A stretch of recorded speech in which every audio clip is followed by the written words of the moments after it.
Hello everyone.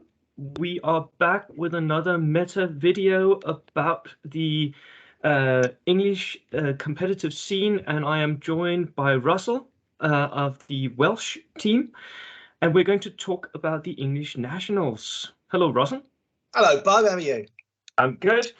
And you were the list checker, or one of the list checkers for the Britcon English nationals, English Open, right? That's right. I got dragged in a little bit last minute, and maybe we'll discuss some of the changes that have happened recently in tournaments. But yeah, so we've got 37 lists in. We are waiting on 2 lists. So you guys are pushing 40 participants. That's pretty good for an event. Yeah, it's not a good size tournament.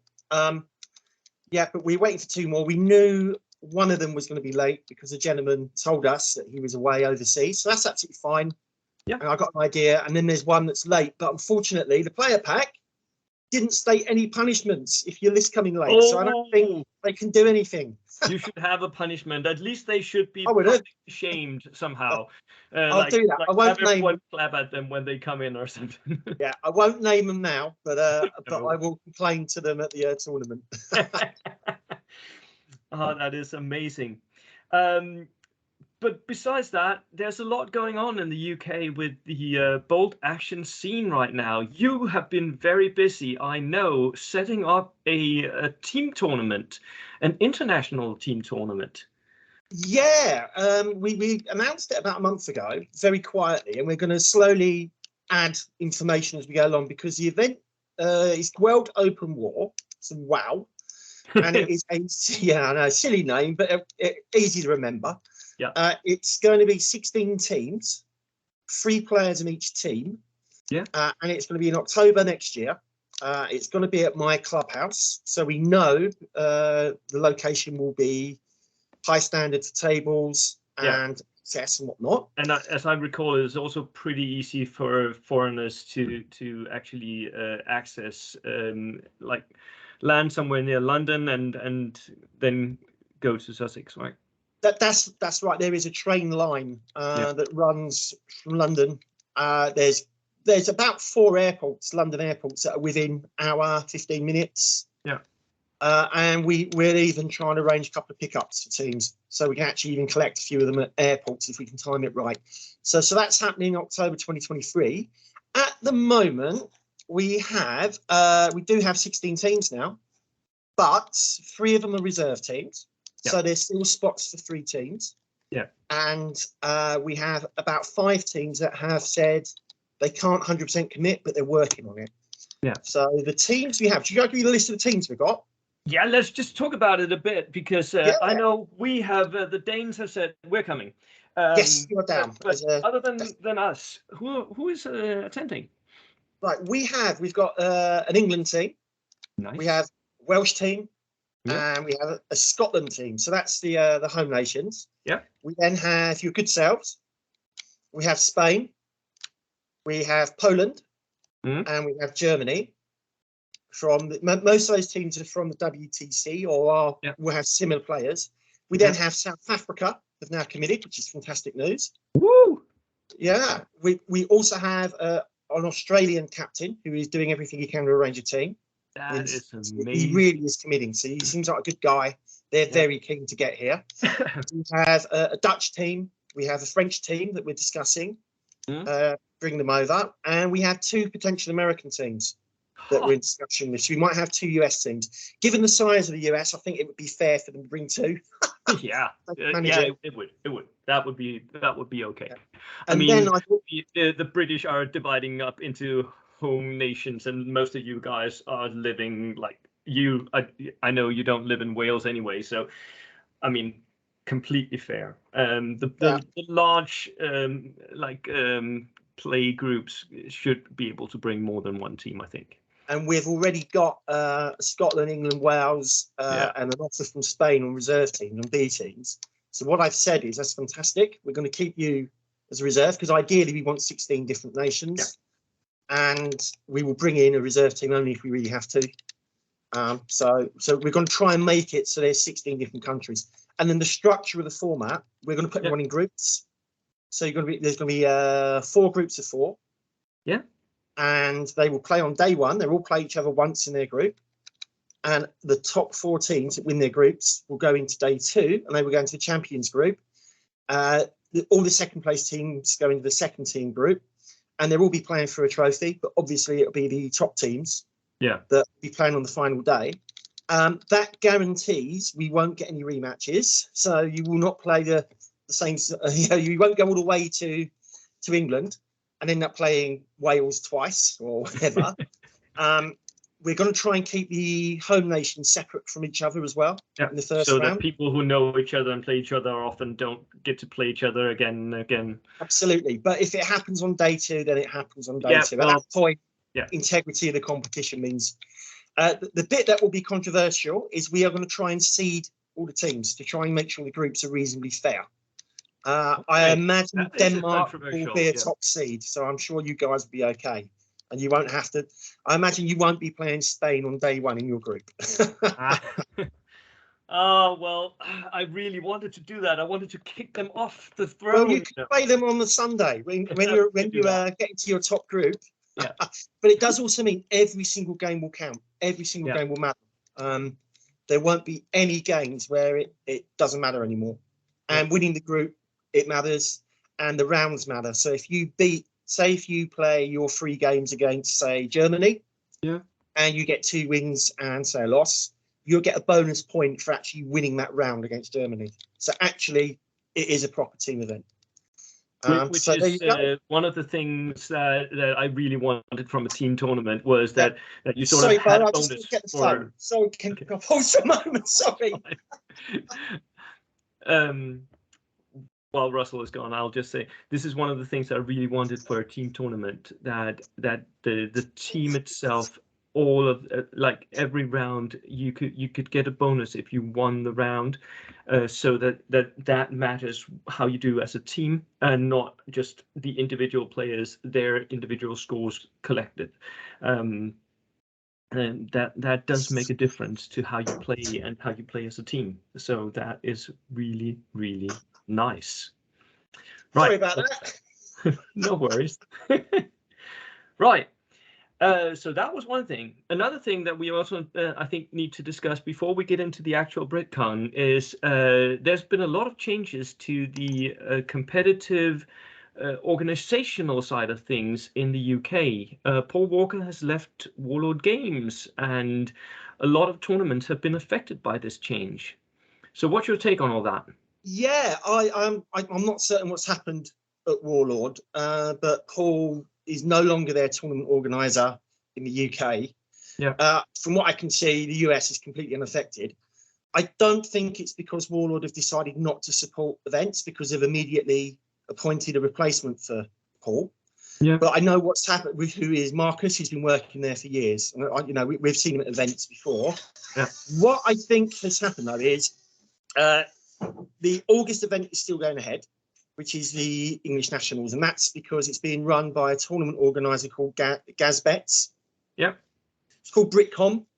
It's a really big event. It's going to be over 40 people. Lots of other stuff happening there as well, because it's part of the British Historical Gaming Society. So there'll be lots of other games. Yeah.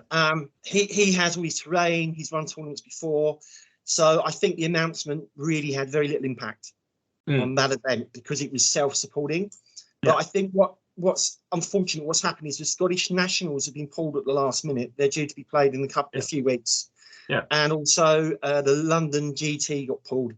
Now, my understanding is that's because Warlord don't feel they can guarantee terrain or organisation or packs. And they had an event about 3 years ago where at the last minute they lost their council hall, and they had to move to another hall, and they had a power failure, and lots of things went wrong. And I suspect Marcus has made a decision. He doesn't want to take a risk of an event going that way again. So they've pulled out of 2 events. I've heard people panicking a bit, saying, "Oh, this is Warlord not supporting tournaments anymore." Don't think that's true for a minute.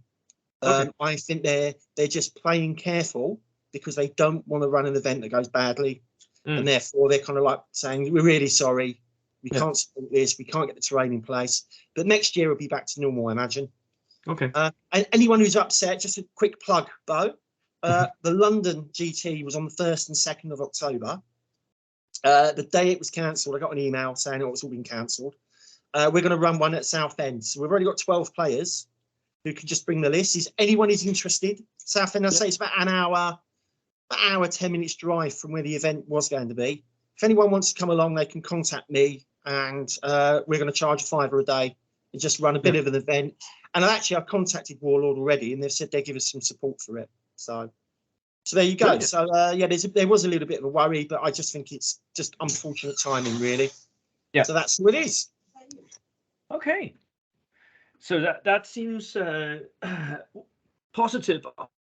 It seems like a positive note. I've also been talking to other guys in the UK, and some have been freaking out, like you said. And it's also a bit down to how tournaments are organized in the UK, I guess, because well, in Denmark, we do it in quite another way. We don't have any like major clubs, and Warlord Games have never been a presence here as such. And the game stores that we haven't been like, I mean, Bold Action is like a minuscule community compared to other game systems, right? So they support those and deliver terrain for those, but for us, we'll manage ourselves. So we've always it's always been the players who've delivered terrain and organizational skills and all of that for the events in Denmark, which seems to be a bit different in the UK, where it's often like clubs or Warlord Games that has a hand in it. Is that right? Yeah, mate. There's some truth to that.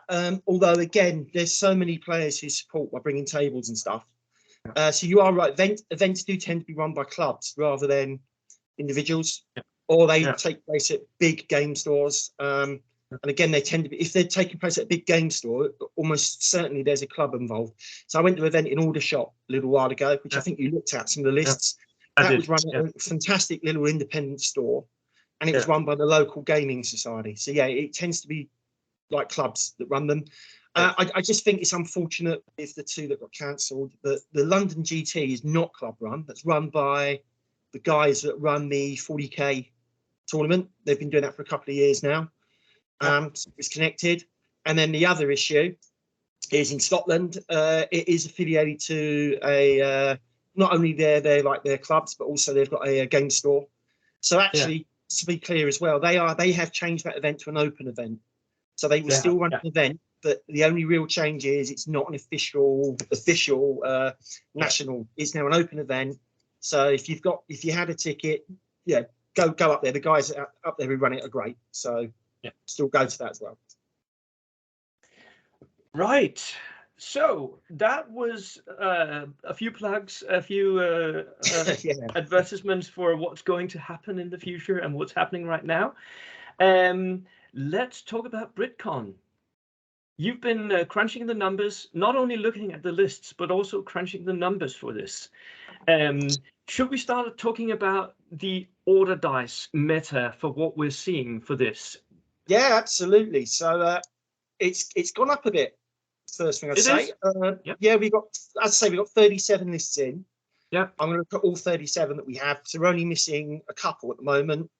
And then the two Warlord is going to send 2 players along. So there you go. They're still committed. They're actually going to send 2 of their players. There you go. Yeah, but we won't get those lists to the last minute. But they will be the only 2 lists there that are definitely not competitive because they go along to support the event. Yeah. But the average number of dice is 15. And of the 37 players, for a 1,000-point game, for a 1,000-point game, so 15 dice. I've heard other podcasts say, "Oh, work out about 100 points per dice." No, don't do that. Do that, and you will get into trouble. You'll just be run over. At least at competitive events. If you're going to a friendly, whatever, do what you like, but do not have 1 dice per 100 points. So of the 37 lists, only 4 of them have less than 13 dice. We've got 3 with 10 and 1 with 11, and then everyone else has got 13. And I think that actually is a really good minimum, 13. I'd feel happy running 13. So 13, 14, 15 is most common, and then the maximum we've got 2 lists with 20, 1 with 19, a few with 18. So there is a few like Horde, order dice spam lists, but most of them are in the 13 to 15 range, which I think is also where most competitive tournaments that like the WTC, the Danish Nationals, we all saw that as well. That was the range where most lists were at. So I expected that. But you have previously had lower dice counts for this? Yeah, I think the number of dice, the average is definitely moving up.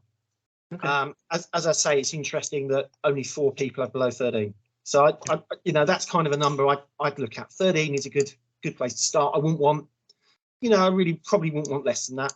No. But if I've got 13, I'm happy enough. I don't think, because the high order dice lists, okay, they're going to get the advantage in terms of when they draw dice, and they get some ability to control the game potentially, because it is a dice game. You could get unlucky.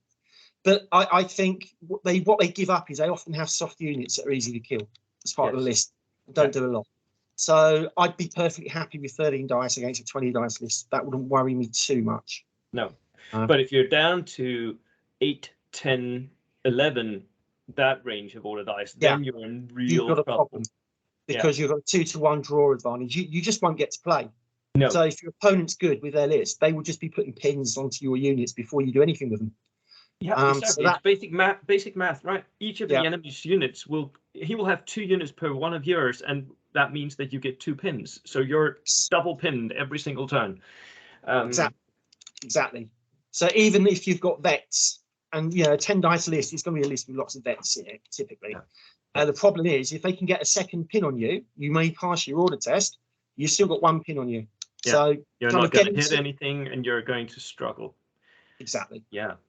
And the next turn will be even worse because it'll accumulate, right? It accumulates, that's right. Yeah. And just on that, so how do people get so many dice? The other thing is this tournament is generic reinforced platoon, so no theatre selectors. It allows double platoons, but no more.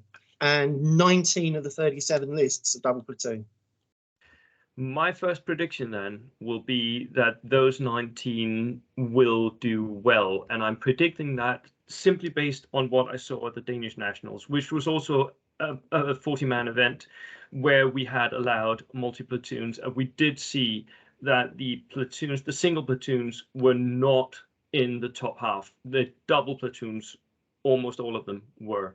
So I expect that double platooning is somehow inherently better. So that's my first prediction. Agree. Yeah, I completely agree with that, because what it lets you do as a player is if you have a strategy, you can basically double down on it. So you can bring 2 inexperienced models, not 1, plus a couple of artillery pieces, or so your strategy, you can reinforce the strategy and what you want to do. So I agree with that. Yeah. Right. So that was the order dice. That seems fairly predictable. What about the nations? The nations. I was a bit surprised when I saw the nations. We don't see any, unless you're counting Finns, we don't see any minor nations. Well, there was one Australian. We've got a couple. No, there's a couple. So what we've got is 38 lists have now been added. Yeah.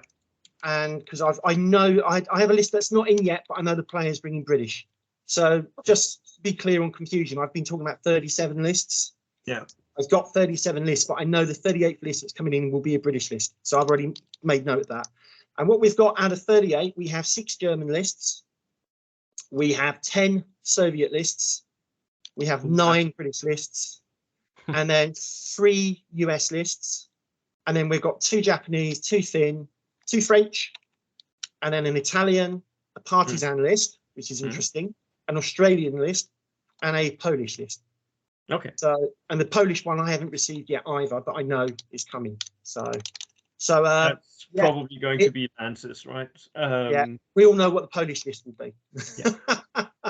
but theoretically, it could be large units of infantry, but I'm just not. We both know it won't be. But it does mean 50% of the lists at the tournament are Soviet or British. Oh. So that is actually quite surprising. I mean, I would have thought that there would be more American lists. Yeah, only 3 American lists. I think, and we've seen a couple of French lists appear. That's unusual, and maybe we can get into why they've appeared. I think what's happening is more and more people are thinking free stuff is really important. At 1,000 points, Soviets will give me. I have amazing options, lots of different options to take, but also I get that free 12-man section, and the British get their forward artillery observer. So those two lists are getting 3 points, and then the French lists are doing the same. They're using their rules to give themselves about 150, 160 points of free stuff. So that's what's going on there as well. But do the math on. Let's do the math on like a Japanese horde. Right, because when you're when fanatics, you're 90 plus bamboo spearfighters or militiamen or whatever, all of them have free fanatics, right? So that's 3 points per man, basically, that you're getting a free stuff as well. So I was still surprised that there weren't many, like a lot more Japanese lists in this mix, but well. Maybe it's a matter of the builds that you can actually build with the Japanese lists. Maybe it's a matter of people still not changing the meta from before the latest fact where Japanese were actually kind of boosted. The Fanatic was boosted against flamethrowers, right? I'm not sure. I just expected a few more at least. The ones we got are kind of. The two Japanese lists are horde armies. One's based on militia, one's based on bamboo spearmen. But they are genuinely large, real horde lists. So they've got that. I think the issue for Japanese lists is they're a bit inflexible. Yeah. They've got one way of playing effectively. And there were quite a few Japanese lists at WTC. And they didn't do that well. And I think I said to you at the time, I thought some of them were misformed. Like, taking Japanese tanks and stuff like that. Well, I just don't see why you'd want to do that. But these two are definitely horde lists. But the problem they're going to run into is if they when they take on armor, and also kill point missions. Although one of the lists has got a fantastic solution to tanks, which is you take 6 suicide bombers, and then you take 2 15-man bamboo yali units, and you give them anti-tank grenades. And I imagine you're just going to run them at the tanks. So that could be quite funny. That will kill any tank that you can actually connect to. It's going to be difficult to connect as always, but if you can, you're definitely going to kill it. That works. But it won't help you in a kill point game because you're giving away dice to get dice. That's the only problem with it. But it could be fun. Let's see how it does. Maybe it'll win. Maybe. We're also seeing few German platoons. Is that because we think that this has turned into the competitive meta where Germany is simply dropping down the ranks? I completely agree with that. I think that's exactly what's happened. Like only 6 out of 40. You would normally have seen a lot more than that. But I think what's happened is, and the 6 lists I've got actually, a couple of them are quite friendly lists. The issue is double platooning a German list there's a bigger penalty because you can't take an inexperienced officer. So that's your first problem. So of the German lists, only 2 of them are double platoon. And the ones that double platoon are strong. You can see the players have thought about what they're doing and they've got good lists. Some of the others are, let's just say, a little less competitive, a bit more fun-based. And the dice count is lower as well. So we've got one of the 10 dice lists is there, one of the 11 dice lists is there. We've got a Puma in there. Stug, Panzer IV. So there's a mix of units in there. They're going to be more fun. With expensive Death Star tanks. So that will turn out low in order dice, right? Interesting. 2 of the lists have separately worked out that because of Fortress Budapest, you can take a Police Eye M1542, which is the Italian tank, which has 20 machine gun shots. So a couple of those have appeared. And we got 3 pounds. I've been trying to ship those for a while now. They are pretty good. They are basically they're stewards. They are. They're probably they're 145 points. So you pay an extra 15 points for the extra 2 shots. That's fine. They do a good job. And then they don't have weak sides as well. Remember that.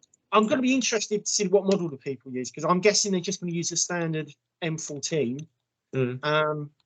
I'd like to see what the color scheme is on it as well, actually. Are they just going to dump an Italian one in there, or are they actually going to paint it as a German Polizei? Because if you want to be really pedantic, it's the kind of thing you go, oh, wait a minute, that's not painted correctly. I don't know, I could be completely wrong, and they may be perfect, but it is something that is interesting. I did see that at the Aldershot tournament. A guy was playing Polish, and he had the cavalry, and they weren't lancers, but he played them as lancers. They were lovely looking models, but and it was a friendly tournament, so yeah, fine, whatever. But you could come across people who might object to that and say, that's not the unit as described. I don't know. It depends how pedantic you want to get. Most tournaments do require some sort of WYSIWYG. I mean, having lancers on your cavalrymen, you should maybe do that just so people know, at least on some of the models. Have a few lancers on the unit, right? Yeah, absolutely. But for me, whether you paint your Polizei tank pink or green, I don't care. No, that's a fair point. It very much depends on the tournament. I can get a little bit of what they call a rivet counter on these. Yeah. Like I'm to the point where I built a Japanese army with native irregulars. Yeah. And I went off and got the nearest model to what the native irregulars would have looked like, the independent Burmese army. Yeah. But I'd seen people using Chin natives and stuff, and I was like, no, they fought for the British. You shouldn't be using those. And I was like, yeah, calm down, boss. Getting too excited about it. Oh man. But yeah, so back to the subject. Yeah, the German lists. Yeah, lots of good infantry. So, shall I pick out the one I think's most interesting? Yes, let's pick out one list and talk about that before we move on, because most of what we're doing here today is not list reviews. I know a lot of my channel have been list reviews lately, but we're not actually going to do a lot of list reviews today. We're just talking about the meta, the tournament as a whole. But let's do one list. What list do you want to talk about? So we've got a list here that I actually quite like. So it's 15 dice, double platoon. German list, it's double platoon. Now he's got 4 infantry, he's got 3 Sturm Pioneer with flamethrowers, he's got 1 unit of Osttruppen, which is just making up numbers. Yeah, he's got a sniper. Half the lists have got snipers at the tournament, so it's 50-50 now on whether people take snipers or not. That's interesting. He's then got a medium howitzer and a Nebelwerfer, so he's used the double combo. Good combo. Yeah. Armored car, he's got 2 motorcycles, which is great, 40 points. Yeah. Motorcycle sidecar, runs around with an MMG, he's got Becky. I like those. Yeah, and then on the armour, he's got that Polizei M15 you mentioned. Yeah. And then the other tank he's bringing is Panzer 1, which isn't a bad choice. It's a bit of armour. You need anti-tank. 2 dark tanks. They're gonna a lot of machine gun shots from those. Exactly. I like that. And then he's got a truck and a field car to move around. Yeah, those Sturm Pioneer. I think that's quite a good list build. I think that could do quite well. How many order dice was he at? 15. So it's a good number of ordered dice. Some good units. That's a pretty good attempt at a German list that might work, actually. Yeah, might work. Let's see how it does. I would just say, Gordon. I know Gordon from South Africa watches these. Gordon, please take note of this list. That might be it. That was it. Right. Yeah. Let's see how it does. He's missing a trick. He's missing one trick that I see everyone misses, actually. This tournament allows you to take any unit that is allowed in the generic reinforced platoon. Yeah. And so when I was list checking, that was a complete nightmare, because the format that we used for the lists, which I had no involvement in, doesn't show me where the unit comes. Oh, so you had to go and look in every single book. Oh, man. Yeah. And just to make it even more fun, there are certain units, for example, British engineers, Royal Engineers. Yeah.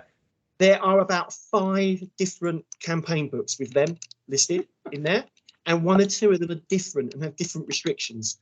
So it was a bit of a nightmare going, well, you can't take 2 of these because your Western Desert book says you're only allowed 1, and that was a bit crazy. But we got there. I had a lot of help from the guys at Snafu, because they've produced a spreadsheet listing all these units, and it had about 90% of the units there, so that definitely helped me a lot. So big shout out to them.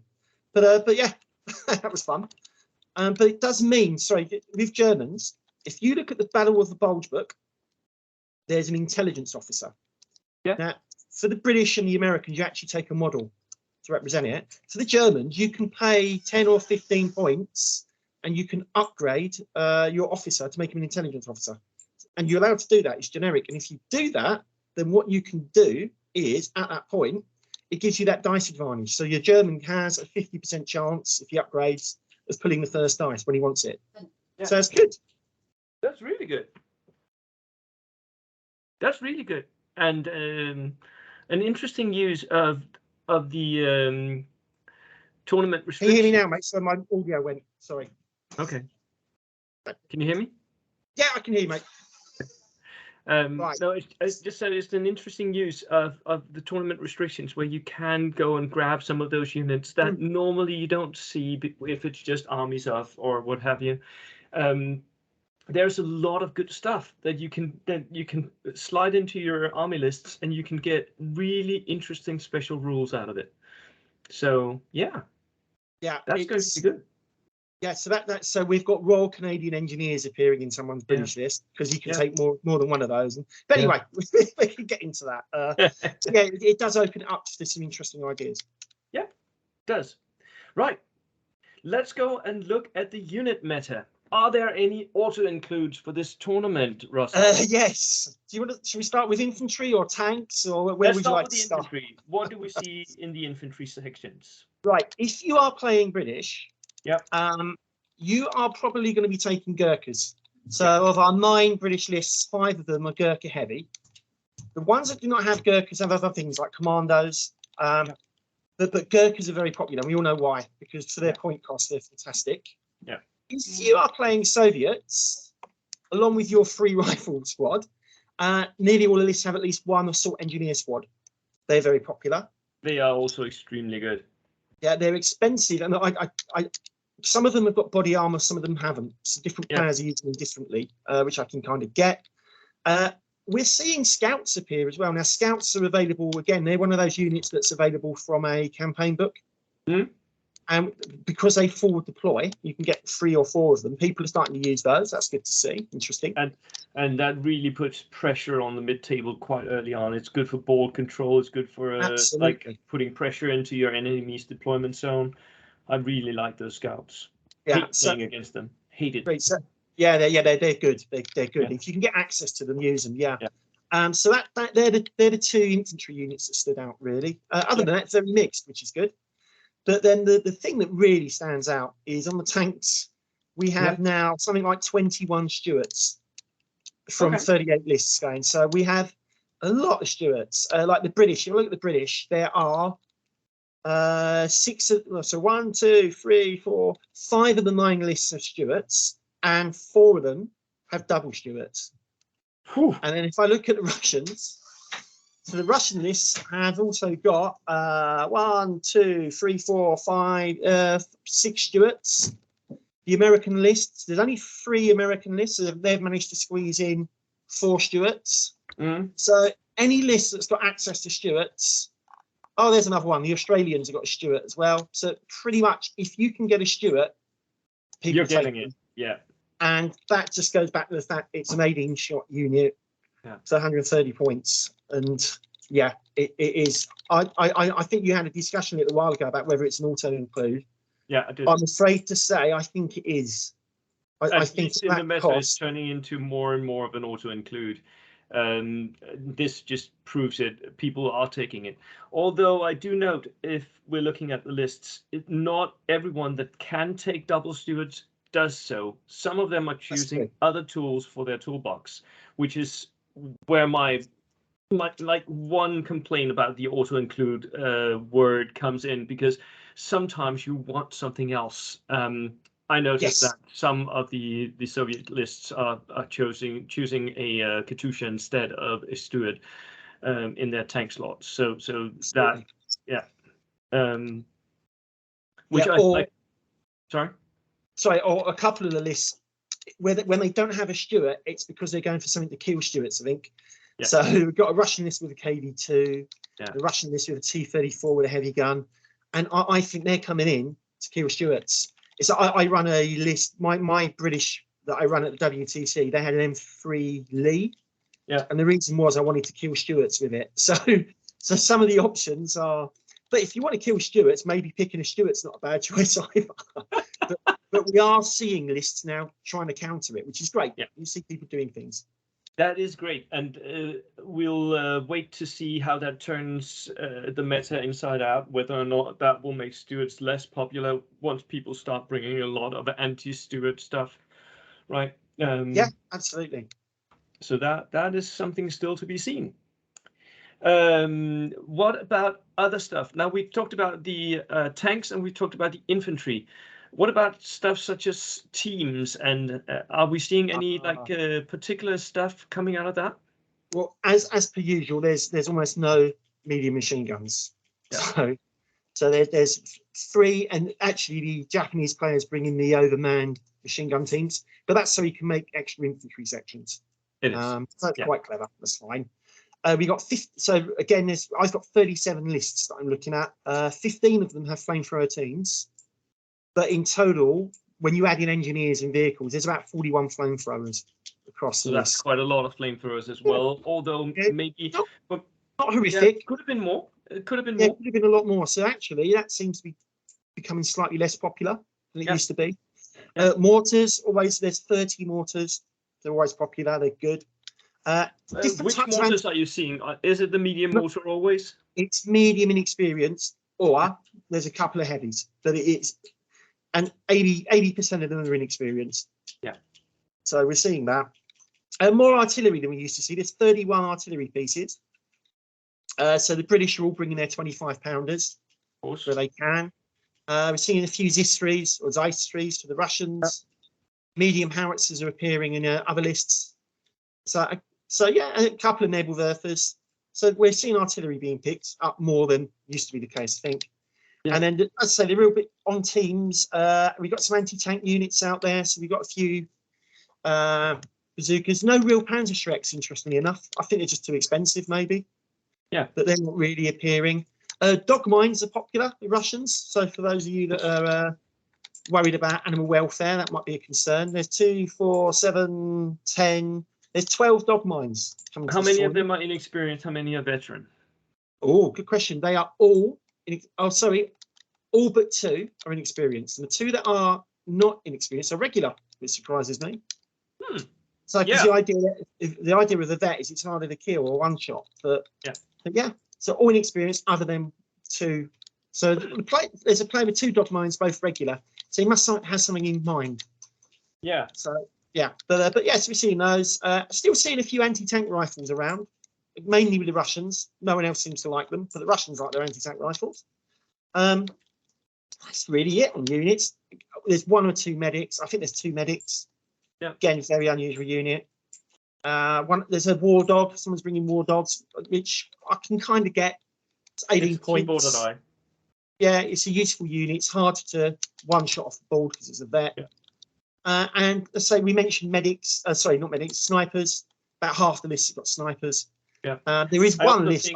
That one of the things that makes you see a lot more of inexperienced mortars is if the snipers go away, then the medium mortars are going to be safer. Absolutely. So absolutely. That's why I still always bring a sniper, because I don't like inexperienced mortars, so I like to get them off the table quickly as I can. And the sniper's great for that. So yeah, it's all kind of counter movement. And then on the officer side, they're pretty much all second lieutenants. Of the numbers, 31 are inexperienced, 20 are regular, 3 are vets. So that's maybe fewer inexperienced than I expected.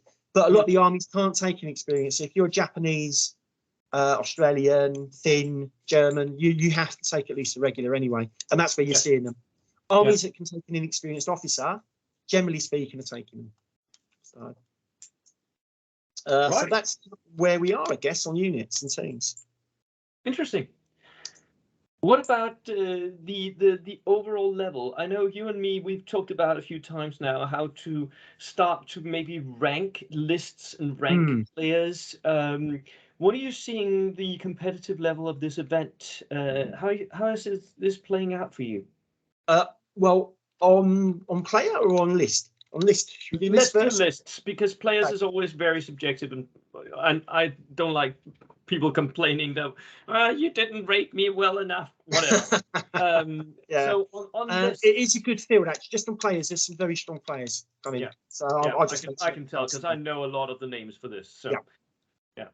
And then on the lists, they are. I would say of the 37 I've seen, 32 of them, 33 of them are competitive. As I say, there's even a couple of competitive German lists. So people are thinking about what they're doing a lot, and it's great because you can see different tactics as well. Yeah. So people are doing different things. We've got some close combat builds. We've got some armor builds. We do. Although many of I noticed that many of the Gurkha builds or the Japanese builds are not using like large assault units. Many of them are using small Gurkha units or large inexperienced units, not large veteran units. So they're not foot-slugging Gurkhas. They're not foot-slugging Japanese veterans. They're going the other route. Most of them. I think the thing with the Gurkhas, as I say, you don't normally see more than 7 or 8 in a section. And that's because if you've got half the number of attacks from your opponent, do you need 10? Nah, you don't. So there is a logic there to why people are doing that. Also, I think we've all worked out, a 10-man veteran unit, that's 130 points. It's a lot of points. It is. And your opponent's going to spot that immediately and think, right, I need to watch that. So they don't always work. There's a couple of people doing that, but there's not many of them. That's a fair point. And the combat, the units looking for combat, you're right. It tends to be large squads. Maybe there's some cavalry in there, or they're throwing lots of inexperienced infantry at you, or they're looking for ways to get tough fighter. So there's stuff like that going on. So there's some interesting lists there that will do that. There's a lovely German list which is using Jager, and I'm certain that's being used as close combat. He's got 4 units of them, and their thing is that they can run through rough terrain. Yeah. So if your opponent's not aware of that and you don't explain to your opponent that can do that, you're going to surprise some dudes. Even if you explain it to them beforehand, they're going to forget it in the game. Yeah, they haven't some people are going to be surprised by that. Yeah, I agree with that. And then you've got the 2 Japanese lists that are going to try and just overwhelm you with numbers. So it's quite interesting actually. Yeah. We also see a few that are like what I would call gunline armies. There's a couple of those where the opponent's going to try and sit back. There's the French lists. Unsurprisingly, trying to do that. Lots of bodies, but then 3 artillery pieces. There's both French lists have done that. They've both got double platoons. So they're both sitting there with 3 medium howitzers. They've got some armor, which has got a bit of range on it. They've got some MMGs on the armor, so I guess they're going to put down their inexperienced infantry, get them cover, and then just try and shoot at you from range. If you do get too close to them, then they've got lots of bodies. So there's that there. Japanese lists are interesting because one player is doing that. So of the Japanese lists, one of the players is bringing the medium howitzers and a whole row.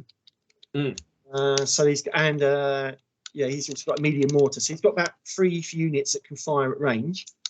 The other Japanese list hasn't bothered. He's just going to charge you. It's got no long range firing. So there are a few lists you can see that are looking to do that. They're trying to hit you at range.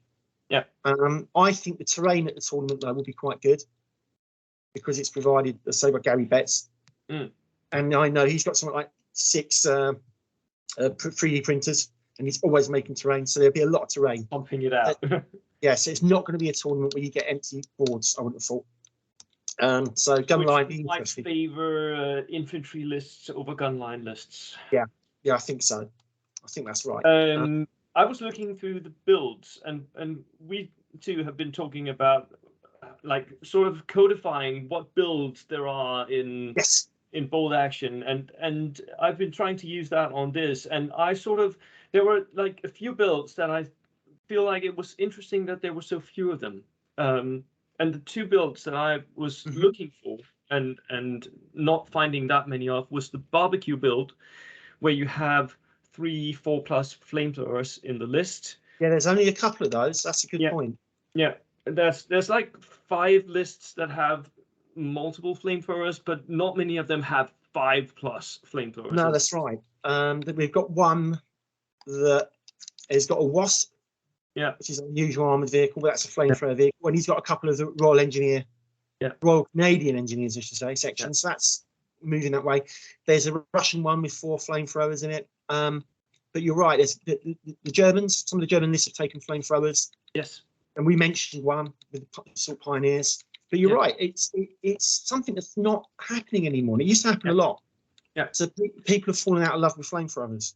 For me, that's perfectly fine. It's just something to note in the meta. I'd never really enjoyed the flamethrower meta, but it's noteworthy that it seems like the flamethrower meta is sort of washing away now.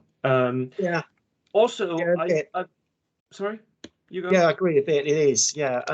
I don't mind playing against flamethrowers. The problem for the player using them, and they're so unreliable. Yeah, it is. It's 50-50 whether it hits. If it misses, you're normally in a lot of trouble. So they've got their value, they've got their use, but I'm not surprised to see fewer of them than there used to be. And then there's still 41. There are still 41 overall. There is a lot, but I feel like it's more 1, maybe 2 in each army instead of having a whole army of engineers. And because a 1 or 2, I can sort of get that. That's a tool in your toolbox. That's not spamming out 1 unit because it's good, right? Yeah, it's not a strategy. I mean, that's what I've done with my list. I've got 1 flamethrower team in there, and that's because I feel like I need it's so useful. Yeah, absolutely. The other thing that I felt like was maybe missing here was the balanced list, what I call the mixed bag. There's a few of them, but not many. Compared to what I would have expected to see. Are people falling more in love with more focused lists in your view? I think what's happened there to some extent is people want vehicles. Like say we mentioned just how many vehicles there are. So if you're trying to squeeze in 3 or 4 vehicles to run around doing stuff, you're going to run out of points. Yeah, so you don't have an option of taking maybe an artillery piece with it and also a sniper and also a mortar. So it always used to be that every list was going to have 1 sniper, 1 medium mortar, and 1 flamethrower. And that's less common. You're right. People are not doing that so much now, which is good in terms of seeing different builds. Yeah. But so like I said, there are 30 mortars, and I'm surprised by the number of lists that are not bringing a mortar. That's quite interesting. There's quite a few there of players who've gone, you know what, I don't need a mortar. Probably about a dozen lists with no mortars. Yeah. And when you're only paying 35 points for an inexperienced one, it's kind of surprising almost to me that people don't find room for it, but clearly don't want to, not interested. And it is great because it does mean you're getting some kind of mobile armies. We're seeing more mobility than we used to. Yeah. I'm just seeing we've got armies that have got like 3 motorcycles, 3 Bren gun carriers, and a Wasp. So that's 7 vehicles that can fight. Yeah. And then, as we mentioned, lots of Stuarts. We've seen Jeeps. We've seen Gas Jeeps. More Bren gun carriers. So we're definitely seeing lots of mobility. That's interesting. We'll see how that plays out. That is changes coming. Right. That brings us to the final point of our talk here, and that is predictions. Right. Okay. What do you predict? How will this turn out? Well, I know a lot of the players, so I know what standard they play to. Yeah. And it's not an accident that the strongest lists are being brought by the strongest players, because they know what they want to do with their lists. The lists that I think are interesting. First of all, I think you're going to see a lot of Stuarts in the top tables. You are, because those double platoon Stuart lists will do well. Yeah. They're mainly in the British and Soviet lists, which is why 50% of all the lists are British and Soviet. Yeah. So I expect to see them do well. So I wouldn't be surprised if it's a double Stuart list that wins a tournament. Other ones that might be interesting. There's a couple of interesting French builds where they are spamming dice and using those 3 points. Yeah. The issue they will have, I think, and they're very similar to what the Spanish did with their French list, WTC. Yeah. The issue is probably going to be, do you have enough anti-tank? Can you actually stop an opponent who might have 3 armoured vehicles? Yeah. Because that is going to be difficult for French who don't have that much anti-tank. They're going to have to use their howitzers as anti-tank guns sometimes. And it can work, but it's tough. It's not the best. So we've got a couple of Finnish lists. I'm quite interested to see how well they do, Finns, because I think they're underplayed through a bit of these. So let's see whether they can do well. But I think you're probably going to see the winning list being British or Russian. With Stuarts, and there are a few players I can see here who are good players who are bringing them. So that would be my prediction. Yeah. I think you might see a Japanese list do well as well, if they can play around those Stuarts. I'm specifically looking at the Final Bamboo Horde list, because that has such capacity for actually taking on tanks. That might also end up in the top tables for me. I also think that at least one of the French lists is so strong, it has so many different tools, and that might actually also end up in the top tables. Otherwise, it's all Soviets and Gurkha British for me as well. Yeah, I agree with that. The French are the ones to watch out on. There's one unusual. There's an Australian list that's quite strong, and the other there is a Polish list which we all know will be Lancers, and that's not in yet. But there is an amazing partisan list which I've never seen as well. Yeah, we'd be interested to see how that does, because it's got a rule called Marksman. I've not come across this before, but it means all the infantry sections basically have a sniper. Yeah, they have an embedded sniper in the infantry sections. Yeah, and so you're going to end up facing about 8 snipers firing away at you. And I think they're hitting on 4s because they're inexperienced. I think that's how that works. But my goodness, that could be quite interesting. We don't know. Do you know the player? No, I don't know him. Know him. Okay. So that we have some wild cards here. Some wild cards that might excel or they might fail horribly. There's also a Soviet list with all recon, or most of it is recon. The mounted recon. I went off and checked the rules on that just to make sure I understood how it works. And they're really good because you stick them in a Bren gun carrier. Yeah. And you keep jump the Bren gun alive and firing. Yeah. What's important on that though is the Bren gun carrier still counts as being unoccupied, so you can still run up to it.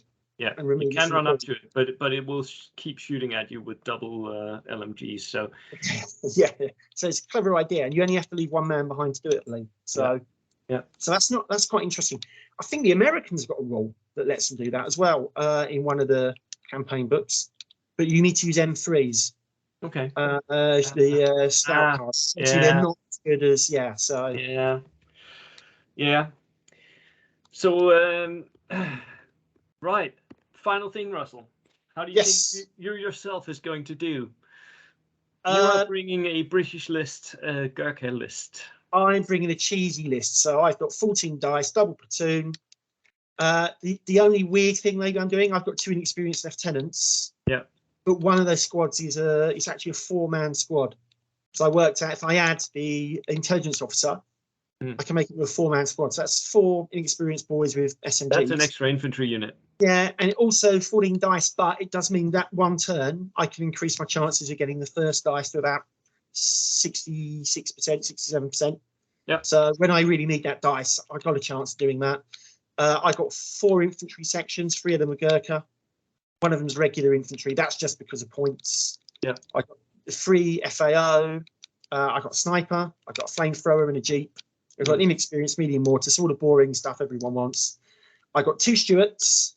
Yeah. And then the other thing I've got that maybe no one's seen before is I've got a Marmon Harrington. Yeah. Which is an armoured car with twin MMGs for 80 points. Puts out 10 shots and it's got recce. And it's another bit of armour your opponent's got to deal with. Yeah. So I've got 3. It's kind of a quasi tank platoon when you've got 3 armoured units. Most opponents won't have more than 3 or 4 anti-tank weapons. So the idea is to try and stretch them around. To overwhelm that, stretch it, and then have the Gurkhas move up without the enemy noticing. That is the hope, but we will see.